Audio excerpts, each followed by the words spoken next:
kewajiban kita sebagai seorang muslim untuk membaca Quran ataupun menghafalkannya gitu. Karena ketika waktu saya masih bisa melihat atau bisa dibilang masih awas gitu, saya tuh belum bisa baca Quran gitu, tapi ketika tunanetra ini malah jadi bisa baca Quran, bisa menghafal gitu.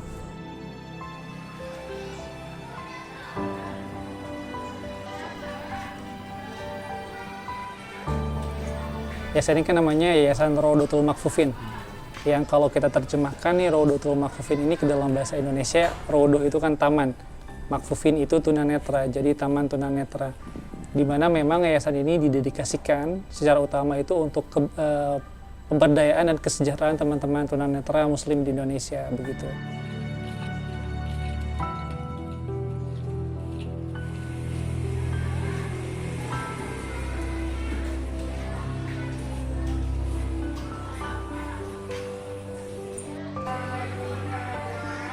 Saat ini alhamdulillah santri kita sudah mencapai 23 orang seperti itu, dan mereka dari mulai SD sampai SMA.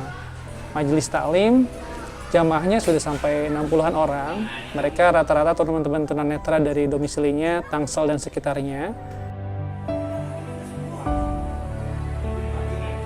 Sejak umur 16. Sebenarnya glukoma, penyakitnya itu glukoma. Glukoma itu sebenarnya dari SD. Glukoma itu dia tuh nggak tahu ya, katanya sih semakin lama itu semakin nurun bagi penglihatannya gitu. Nah puncaknya itu di 2016 itu karena di situ bener-bener sering banget yang namanya apa ya, main HP, warnet kayak gitu-gitu. Itu sering banget jadi kena radiasi mungkin, jadi tambah parah.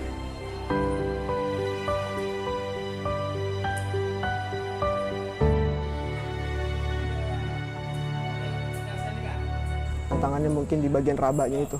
Pegel? Kadang pegel juga, jadi kram gitu. Ini jarinya gitu buat ngeraba itu kadang nggak kerasa juga.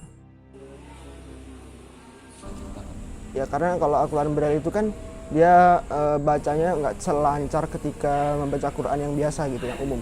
Mungkin kalau orang yang melihat itu mungkin dengan membaca 5 kali bisa hafal, mungkin yang Braille itu bisa berkali-kali, bisa sampai 10 kali, bahkan 15 kali gitu. Karena dia sekali baca selancar apapun nggak bisa selancar orang yang awas itu gitu.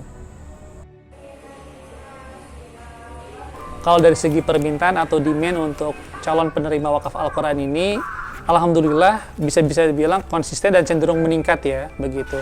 Dalam artian terlebih dengan kita hidup di zaman media digital seperti sekarang, informasi bertebaran semakin luas, kegiatan kemudian juga bisa didengar lebih masif lagi ke teman-teman tunanetra di berbagai daerah. Banyak, bahkan yang paling ujung misalkan dari Papua pun itu ada yang mengajukan ke kita. Dari Sulawesi, dari Sumatera, Jawa udah gak usah ditanya lagi ya, seperti itu.